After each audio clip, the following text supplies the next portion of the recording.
정관용의 지금 이 사람.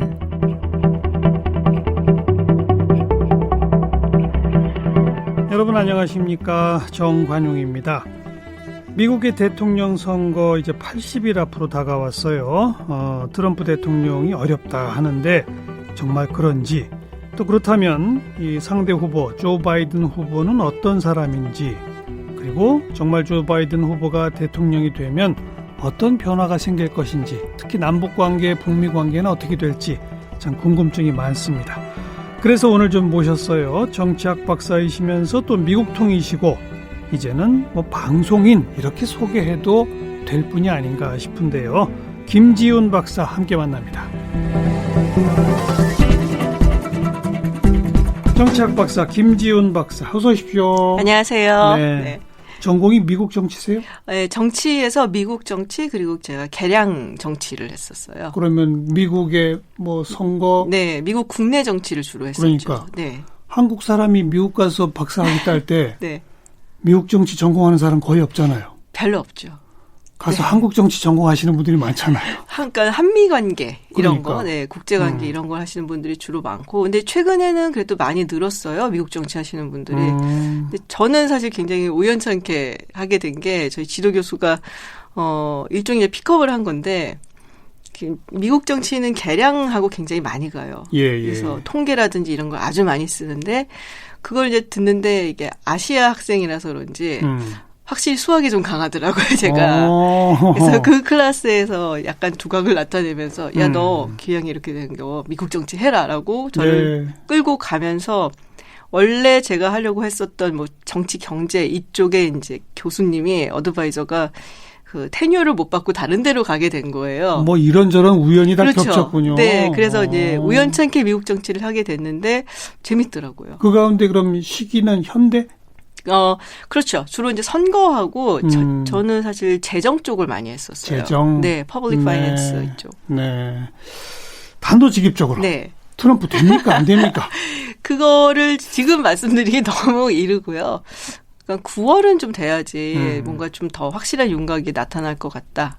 왜냐하면 현재까지 나타난 여론조사 결과나 등등등으로는 어렵죠. 굉장히 안 좋게 나오고 있죠. 그리고 뭐 역대 재선을 노렸던 대통령들 중에서 뭐 이만큼 시간이 요 시점일 때 지지율이 얼마나 나왔나 요걸 비교를 하면 뒤에서 세 번째예요.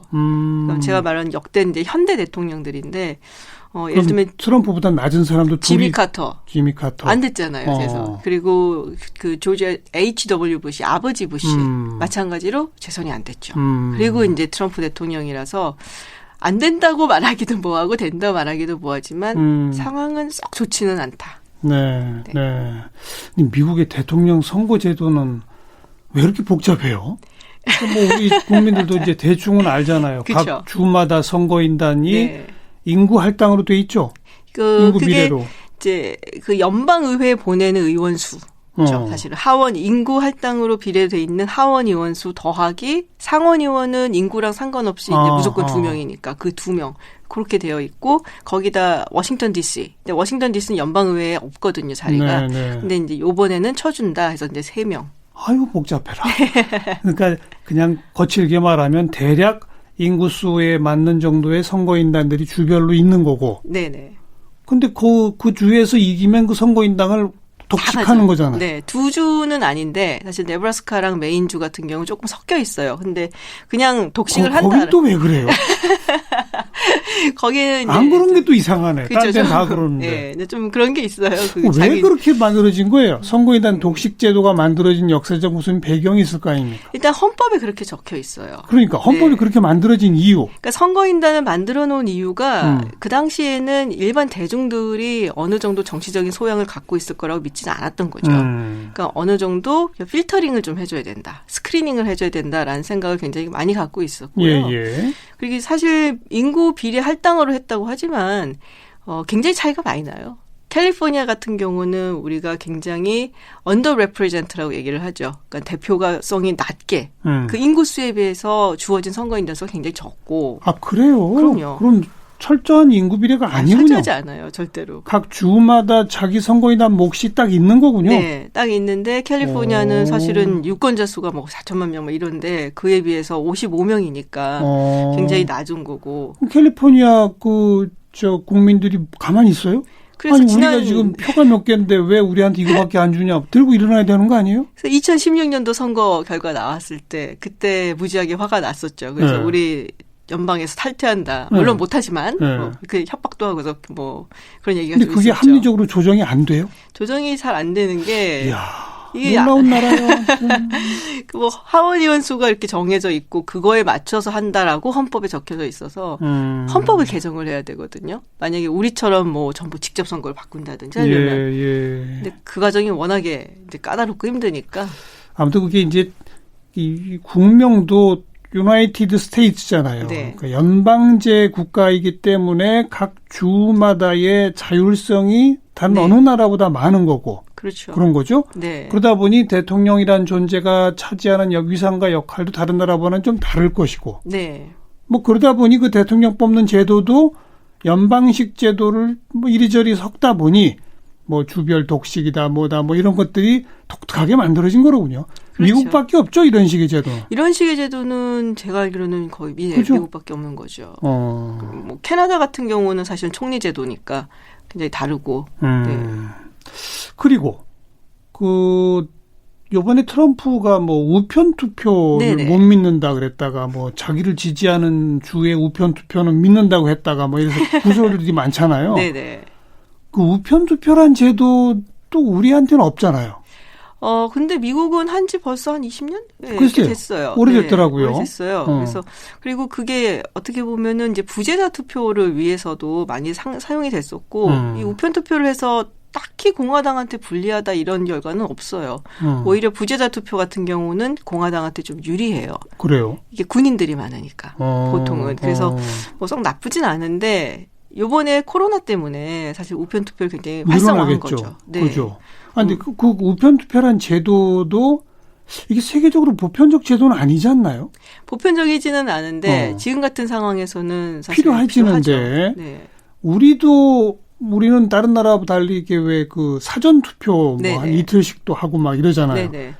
물론 나라마다 제도가 다르긴 하지만 미국도 사전 투표 있어요. 있어요? 네, 있어요. 얼리 보팅이라고. 그것도 있으면서 또 우편 투표도 또 있어요? 네. 뭐 미국은 또 자기 집이 여기인데 떨어져서 사는 사람들도 많고 뭐 학생들 같은 경우는 뭐 이런 경우도 있고 그래서 여러 가지로 조금 편의를 제공하고 그렇지만 이번에는 사실은 코로나가 가장 크죠. 그럼 그 우편 투표도 뭐 물론 코로나 영향까지 감안해도 트럼프에게 반드시 유리하다 불리하다 말하기는 어렵다. 이번 같은 경우에는 우편 투표에 만약에 왜냐하면 이 우편 투표를 약간 디폴트로 해서 하는 주들이 있거든요. 한 5개 주 정도가 있는데 그건 어떻게 한다는 얘기죠? 그거는 일단은 기본적으로 우편 투표를 한다. 그렇지만 와서 투표하는 것도 상관은 없다. 이야, 이런 식으로. 기본이 우편. 네, 뭐 오레곤이라든지 워싱턴 주라든지 뭐 이런데. 네, 그렇게 되면은 사실은 그런 주들은 대체로 좀 진보적인 주들이 많기 때문에 거기서 많이 참여를 하면은 썩 트럼프가 반가운 건 아니죠. 그러니까 이거를 보실 게 트럼프 대통령은 확장력은 없어요. 그렇지만 고정 지지자가 죽어도 있는 트럼프, 거죠. 이런 아주 열렬한 지지자들이 많고 이런 사람들은 뭐 코로나가 어쨌든 뭐 나는 무조건 트럼프한테 투표하러 간다 이런 사람이 많은데 반면에 바이든 같은 경우에는 나는 트럼프가 너무 싫어서 바이든한테 투표를 하겠다라는 사람이 많아요. 그러니까 투표 의지에서 차이가 나기 때문에 결국에는 누구를 더 많이 투표장으로 끌어내느냐가 굉장히 중요한데 이제 우편 투표를 딱 없애버리면은 정말 무슨 일이 있어도 난 투표하겠어 하고 걸어서 나가는 이제 트럼프한테 그런 지지자를 많이 가진 트럼프한테 훨씬 유리할 수밖에 없죠. 투표율은 어느 정도 돼요? 미국 대선에? 미국 투표율이 이제 낮은 걸로 굉장히 악명이 높잖아요. 미국은 또 유권자들이 사전에다 등록을 해야 되죠. 등록해야 한다면서요? 네네. 그러니까 우리는 이제 주민등록제가 있으니까 그렇죠. 다 자동 등록이 되는데 다 되는 거죠. 근데 미국은 그렇지가 않고 이제 본인들이 등록제 사전 등록을 해야 되고 그게 또 주마다 하는 방법들이 다 달라요. 하여간에 이상한. 그래서 이제 남부주들 이런 보수적인 주들이 조금 어렵게 만들어놨고 그리고 좀 리버럴한 진보주들이 좀 쉽게 만들어놔서 뭐 온라인으로도 하고 뭐 그날 당일날도 할 수가 있고 뭐 여러 가지 이제 대책들을 마련해놨는데 그래서 그 투표를 한 사람, 그러니까 등록을 한 사람들을 기반으로 해서 투표를 따지면은 한 80% 돼요. 그러니까 꽤 높은데. 근데 등록 자체가 한 절반? 등록 자체가 절반까지는 아니고 그거보다는 좀 높은데. 근데 만약에 그 사실은 이제 등록을 한다는 것 자체가 이미 투표 의지가 있다는 얘기니까 이제 보통은 투표를 할 수 있는 사람들을 기반으로 해서 그렇죠. 투표를 내면 한 60%, 50에서 60% 사이. 50에서 60% 네. 정도가 등록을 하고 그 중에 80%? 그죠. 최종 최종 투표율이 그러니까는 한 우리가 50, 60? 네, 50에서 60. 뭐 총 유권자 수를 이제 분모를 했을 때 그때는 한 50에서 60. 예. 그 앞에 투표를 할 수 있는 사람 기준으로라는 표현을 쓰셨잖아요. 네네. 그 말은 뭐냐면 미국에 살고 있지만 투표 못할 사람이 많다는 거죠. 그렇죠. 뭐 예를 들면 불법 체류자라든지 어마어마하죠, 숫자가. 한 1,100, 200만 정도. 3억 몇천 인구에 1,200만도 대단한 숫자예요. 그렇죠. 꽤 있는 숫자고. 그래서 그런지 뭐 대선 연기도 트럼프가 한마디 했다가 그건 아니라고 했다가 그거는 못해요. 그 법을 바꿔야 돼요. 게다가 뭐 선거 결과가 나오면 그 승쾌히 승복하느냐라는 질문에 딱 부러지게 그렇다고 말을 안 하더라고요. 뭐 그런 경우도 있어요. 승복해야죠. 그런데 딱 부러지게 말을 안 하는 건 뭐예요? 그러니까 뭐 글쎄 음모론을 이야기하는 사람들도 있는데 일단은 그런 상황을 본인이 심리적으로 인정하고 싶지 않은 것도 있는 것 같고요. 만약에 득표는 트럼프가 높은데 선거인단에서 졌다. 얼마 전 그런 경우 있었죠. 바로 지난번 선거가 바로 클린턴이 지난번이 그렇게 그랬나요? 졌죠. 거의 300만 표 가까이를 클린턴이 더 얻었는데 선거인단에서 지는 바람에 진 거였거든요. 그리고 이제 기억들 하시겠지만 2000년도에 이제 알고 하고 이제 조지 W 부시 그 당시도 사실은 한 50만 표 정도 앞섰었거든요. 예, 고어가 그런데도 이제 선거인단 특히 이제 플로리다에서 그 사건 때문에 그때는 무슨 재검표를 하다가 이제 플로리다 주 법원 그만두라고 해서 그만두게 돼서 이제 뭐 고편이거나 이제 민주당을 좋아하시는 분들은 그때 이제 뺏겼다, 도둑 맞았다라는 표현들을 많이 써요. 재검표를 하고 있는데 왜 그만두라고 그랬죠? 뭐 여러 가지로 이제 길어지고 복잡해지고 그리고 이제 사실은 이제 부시 측에서도 여러 여론전도 좀 있었고 그리고 고어가 사실상 포기를 한 거나 마찬가지예요. 이런 식으로 더 놔두서는 안 되겠다. 내가 그냥 받아들이겠다. 네. 승복하겠다. 네. 근데 이제 트럼프 대통령이면은 안 하겠죠, 그렇게. 끝까지 그냥 재검표. 그럼요. 그럼 시간이 오래 걸려요? 시간이 좀 걸리죠. 그래서 그런 부분을 감안하고 얘기를 한 것 같은데, 그렇다 손 치더라도 미국의 전통을 봤을 때는 그 불복하기는 쉽지는 않을 거예요. 네. 그렇죠. 쉽진 않죠. 근데 트럼프가 워낙 쉽지 않다고 생각했던 일을 너무나 많이 저질러 왔기 때문에 그동안에. 그러니까 무슨 일이 벌어질지 모르겠다. 미국 대선 이게 조용히 치러질까? 이런 생각이 드는 거예요. 당연히. 참. 그럼 그렇고 이제 상대적으로 덜 알려진 게 이게 조 바이든인데 네네. 어떤 사람이죠? 이 사람은? 뭐 굉장히 오랫동안 있었던 정치인이죠. 그러니까 처음 상원의원이 됐던 게 1972년이에요. 72년 선거에서 상원의원에 당선이 됐고 73년부터 오바마 대통령에 의해서 부통령 러닝메이트로 지명될 때까지 상원의원을 했어요. 이야. 한 35, 6년 한 거죠. 그리고 특히 외교위원회 이쪽에서 굉장히 활약을 많이 했었기 때문에 그 당시에 오바마 대통령이 이 러닝메이트로 지목을 할 때에도 이제 오바마는 사실 2004년에 상원의원 당선되고 나서 곧바로 대통령 선거를 나간 거라서 뭐 경험도 부족하고 특히 외교 문제 이런 부분은 이제 잘 모르니까 본인을 보완해 줄 사람으로 바이든을 지목을 해서 상당히 성공적이었죠. 경륜이 많은 굉장히 선배님을 많죠. 모시고. 네네. 그렇죠. 나이가 그럼 지금 몇 살쯤 되는 거예요? 지금 78, 42년생이거든요. 그래서 그런지 상대적으로 젊은 카멀라 해리스. 네. 아시아계 여성? 네네. 맞죠? 어머니가 인도 사람이고요. 그리고 아버지가 자마이카. 네. 유색인종이네요. 어쨌든. 그렇죠. 유색인종이고 여성인데 나이는 64년생인가 그렇더라고요. 55세 지금. 그렇죠. 네. 부통령 후보로 러닝메이트를 했어요. 맞습니다. 이건 또 역시 자기는 너무 늙었고 뭐 백인이고 이런 것들을 이제 보완하기 위한 그거겠죠. 그렇죠. 그리고 트럼프 대통령의 어떤 이제 뭐랄까 그 약점을 좀 노리는 걸 수도 있죠. 그러니까는 민주당에 굉장히 로열하다고 할 수 있는 충성스러운 지지층 중에 하나가 흑인 그렇죠. 유권자거든요. 그래서 흑인 유권자 그리고 트럼프 대통령의 이제 약간 여성에 대한 비하 발언도 굉장히 많았고 맞아요. 문제도 많고 하니까 여성 그리고 카멜라 해리스 같은 경우에는 혹시 일전에 민주당 경선 토론회를 보신 분들이 계시면은 아시겠지만 굉장히 영어적인 표현으로 파이어리하다고 얘기를 해요. 아주 격정적으로 토론도 하고, 그래요? 예, 좀 카리스마도 있고, 좀 한마디로 센 언니 이런 캐릭터예요. 게다가 바이든이 나이가 많다 보니까 보통 미국 대통령은 이제 재선에 도전하는데 네. 다음번 나는 안 나가고 부통령이 나갈지도 모른다. 그렇죠. 뭐 이런 가능성까지. 굉장히 많죠. 그러면 최초의 여성 흑인 대통령 뭐 이렇게 나갈 거 아니에요? 그럴 수 있죠. 뭐 여러 가지 면에서 부통령 후보를 그렇게 고른 거로군요. 네, 보통 부통령 런닝메이트 고를 때는 본인과 약간 대척점에 있어서 보완해 줄 수 있는 사람, 이런 그렇죠. 사람을 고르죠. 알겠습니다. 그 다음에는 지금 이제 대통령 선거까지 불과 80일이지만 10월 중에 혹시 깜짝 북미 정상회담이 있을지도 모른다. 네. 이런 얘기가 뭐 여기저기서 나오잖아요. 네네. 어떻게 보세요? 옥토버 서프라이즈라고 해요. 어려운 거 아니에요, 이미? 저는 사실 비관적으로 보거든요. 근데 뭐 트럼프 대통령 워낙 예측 불가능한 사람이라서. 아까 저도 얘기했죠. 맘먹으면 뭐 할 수도 있겠는데, 그렇지만 또 북한 측에서도 본인이 보기에 트럼프 대통령이 어떻게 될지 모르는 상황에서 그렇죠. 굳이 뭐 만날 필요가 그렇죠. 있을까라는 생각은 저는 하고, 그리고 미국의 선거에서 북한 이슈는 거의 영향이 없어요. 없죠. 네. 그래서 굉장히 바쁘게 돌아가야 되고 정말 하루라도 아껴서 유세를 하러 다녀야 되는데 굳이 북한 이슈를 정상회담을 해갖고 강조할 필요가 있을까? 가성비가 좀 떨어지죠. 별로 저도 이제 기대 안 하기로 했어요. 솔직히 좀 반성 삼아서 트럼프 대통령이 북미 정상회담 뭐 하고 판문점까지 오고 막 이럴 때, 네.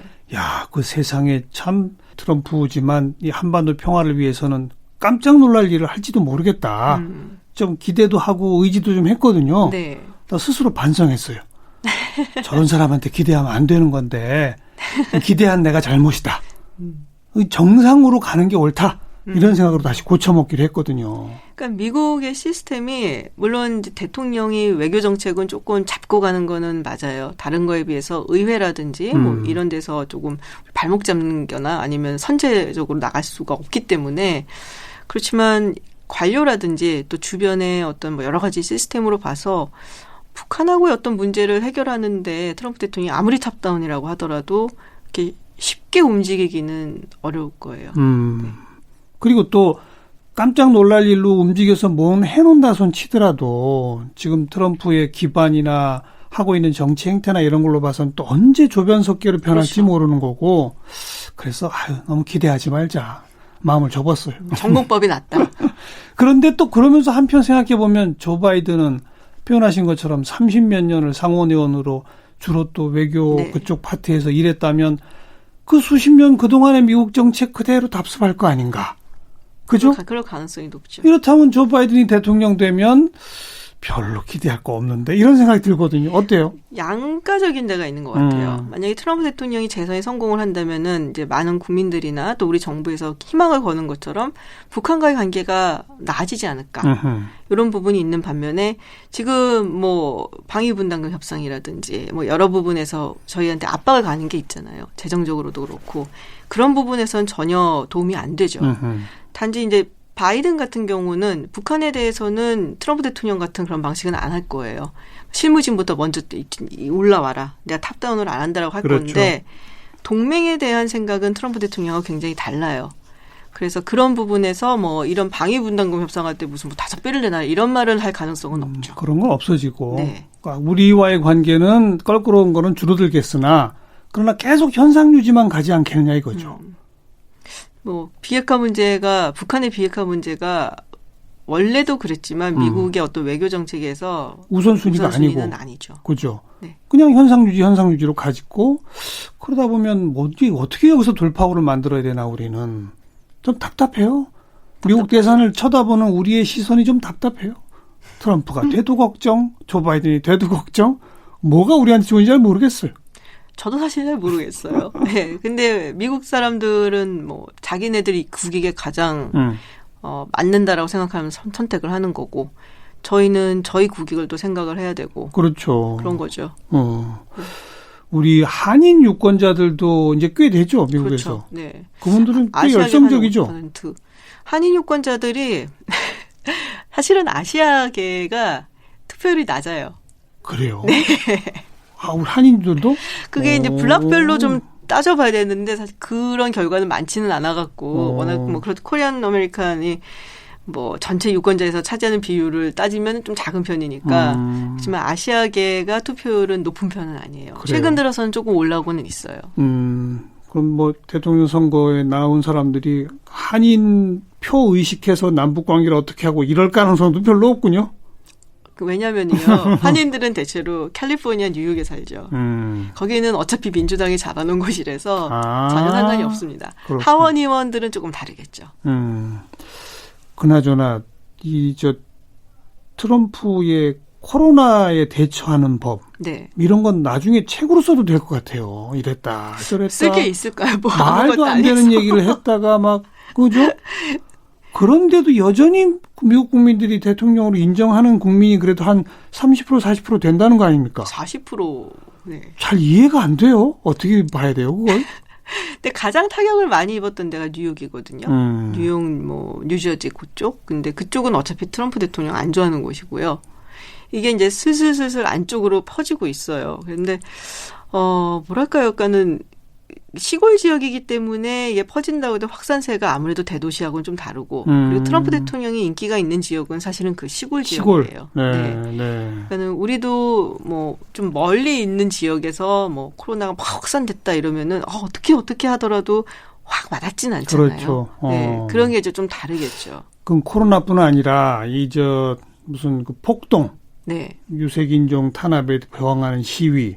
심지어 시카고 같은데 뭐 도심에서 명품샵 약탈 네. 이런 거 다 대도시에서 벌어진 일이니까 그렇죠. 트럼프를 죽어나서나 지지하는 시골의 백인들은 별로 거기 영향 안 받는군요. 별로 영향도 안 받고 또 뭐 흑인 그 조지 플로이드 사건 같은 것도 굉장히 다른 시각으로 볼 가능성이 높아요. 그래요? 네. 정말 소수의 엘리트들이 끌고 온 국가거든요. 그 소수의 엘리트들이 이민을 통해서 계속적으로 수급이 됐고, 그래서 지금 굉장히 흥미롭다라고 생각했던 게 얼마 전이었어요. 코로나19 때문에 뭐 정말 너무 많은 사람들이 확진 판정을 받고 그 당시 이제 뭐 400만 뭐 이렇게 확진 판정 받고 뭐 10몇만이 뭐 죽었다 얘기가 나오는데 딱 바로 그날 스페이스 X 얘기가 나오는 거예요. 일론 머스크랑. 예. 이게 미국이다라는 생각이 들더라고요. 하여간 참 우리 팔자가 왜 그런지 이 복잡한 세상에 미국 대통령 선거까지 고민해야 되니 참 걱정입니다. 11월까지 선거 좀 지켜보도록 하고 우리 김 박사님은 어쩌다가 이렇게 방송계로 진출하시게 된 거예요? 우연히 하게 되죠. 우리 선생님께서도 어떻게 하다가 이렇게 정말 몇십 년 동안 하신 거잖아요. 근데 정말 우연한 기회에 하게 됐는데 처음이 언제였어요? 어디서? 2015년 그러니까 그 전에는 그냥 뭐 뉴스 같은 데 나가서 코멘트하는 정도였고 고정으로 정말 방송에 계속 나오게 된 거는 2015년 그 KBS에 글로벌 정보쇼 세계인이라는 프로가 있었어요. 그래서 거기에 이제 출연하면서 어떻게 고정을 계속하게 됐어요. 네. 그것도 그냥 우연히. 그러고 나니까 뭐 여기저기서 많이 지금 뭐 바쁘셨죠 그동안. 데일리 라디오 방송, 뭐 위클리 TV 토크쇼, 뭐 네네. 다양하게 진행도 해오셨고 지금도 하고 계시고. 네네. 그죠? 그렇죠. 연구자가 맞아요? 방송인이 맞아요? 요새는 사실 연구자라 말하기가 제가 부끄럽죠. 네, 방송을 많이 하고 있고 연구를 못 하니까 사실. 네, 앉아서 막 하고 뭐 데이터 막 쓰고 전 그걸 되게 좋아했거든요. 예. 막 이렇게 돌린다 그래요 저희가. 그렇죠. 네, 돌리고 분석하고 이런 걸 좋아했는데 못 하니까 연구자로 말하면 안 되죠 제가. 그럼 그 방송 쪽이 더 적성과 취향에 맞으시나 봐요? 저는 잘 모르는데 사람들이 그러더라고요. 그걸 더 잘하는 것 같다고. 그리고 본인도 스스로 이건 두 번 다시 못하겠다 이러면 못하잖아요. 카메라 울렁증이 있어서 절대 못 나가 이런 사람들이 있는데 그러면 왜? 저는 그러니까. 그냥 자연스럽게. 맞는가 봐요. 또 뭐 자연스럽게 얘기하고 하는 게 본인에게도 좀 즐겁고. 네, 이렇게 선생님 만나서 얘기하는 거 즐거워요. 그렇죠. 네. 뭐 그건 뭐 천상방송이네. 앞으로도 계속 이쪽으로 그러면. 뭐 기회가 있으면은 닿는 대로. 근데 처음에는 이제 정보를 시청자한테 준다. 뭐 이런 생각을 했던 것 같아요. 근데 지금은 그건 약간 일방향이잖아요. 근데 지금은 약간 좀 소통 같은 걸 좀 하고 싶다라는 생각도 들더라고요. 그래서 라디오가 그런 면에서는 상당히 좀 흥미롭고 면이 있더라고요. 예. 특히 데일리 라디오 프로는 정보를 주면서 네. 또 서로의 관점도 주고받고 하면서 네. 정말 편안하고 푸근하고 그런 프로그램 성격이죠, 그게. 사랑방 같은 느낌. 그러니까요. 네. 지금 하고 계시죠? 네네. 재미있어요? 힘들 때도 있고, 제가 개근상을 한 번도 못 타본 사람이거든요. 학교 다닐 때. 개근상? 네. 개근을 해야 돼서 이게 좀 힘든 게 있는데. 그렇죠. 네. 그래도 이렇게 뭐 반갑다는 인사. 생방송에 펑크 내면 절대 안 되고. 절대 안 되죠. 그런 게 어렵죠. 네. 이게 또 시사다 보니까 선생님 잘 아시다시피. 생방송으로 다 해야 되고. 미리 녹음도 과해놓을 수도 없고. 그렇죠. 체력은 괜찮으세요? 뭐 저는 운동을 좀 좋아하는 편이라서요. 많이 해요. 그럼 이제 딱 시간만 잘 맞추는 이것만 연습하시면 되겠네요. 네. 결석 안 하고. 혹시 이건 좀 내가 욕심 내보고 싶다. 그런 어떤 프로그램 뭐 이런 것들이 있다면? 저는 여행 프로그램을 해보고 싶어요. 여행? 네. 웬 여행? 세상에서 제일 부러웠던 그 프로그램 하셨던 것 중에 이렇게 무슨 뭐 그런 거 있잖아요. 뭐 무슨 세계 속으로 뭐 이런 거. 그래서 가서 막 여행 풍물 얘기하고 역사 이야기하고 사회 정치 이야기도 하고 사람들 만나고 이런 거가 너무 부럽더라고요. 그러니까 공짜로 여행이 아니라 돈 받으며 여행하는 그런 거. 더 좋네요. 그런 미국뿐만이 아니라 전 세계 어디라도. 네. 예. 뭐 다방면에 사실은 좀 잡다하게 얕게. 관심이 많은 편이라서 미국도 재밌지만 유럽 역사 같은 것도 굉장히 관심이 많았고 네, 그래서 그런 데 다니면서 많은 얘기하고 방송국 PD들이 다 잘 듣고 있으니까 아마 연락이 갈 거예요. 자, 앞으로 또 미국 대선까지는 아무래도 이 문제로 굉장히 바쁘실 거고 좋은 정보도 많이 주시기 바라고요. 원하시는 여행 프로까지 많은 프로그램에서 좋은 모습 보여주시기 바랍니다. 오늘 고맙습니다. 고맙습니다. 네, 정치학 박사 김지훈 박사 함께 만났습니다.